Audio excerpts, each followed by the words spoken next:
ત્રિશુલનો તો અમને ખ્યાલ નથી, પણ જહોબીલા દરિયાના કિનારે માલઢોર ચારતો ને પોતાનો, ત્યારે એક સિંદૂર વાળો થાપો કરી અને સામે દરિયાની ભેખડ છે કાળા પથ્થરની, એ ભેખડે એક ચામુંડાના નામનો સિંદૂરનો થાપો મારી અને રાતથી ત્યાં ચામુંડાનું ભજન કરતો ઈ અમે જોયું છે.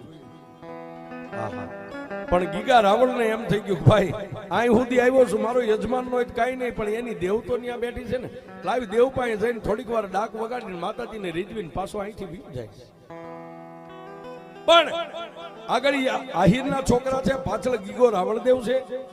હાલતા હાલતા દરિયાના કિનારે ગીગા રાવળે એટલું પૂછ્યું કે હે ભાઈ, એ બે માણા હતા, એને કોઈ નાનું મોટું બાળબચ્ચું સંતાન? હા દેવ, એનો દીકરો કાળિયો ભીલ છે, અત્યારે તો આ ફરતા પરગણામાં એના નામની હાંકડાક વાગે છે. ત્યાં સાહેબ રાવળદેવને એમ થઈ ગયું ભલે ઈ મરી ગયો પણ એનું એક એંધાણ તો ધરતી માથે મેકતો ગયો ને, એ આટલું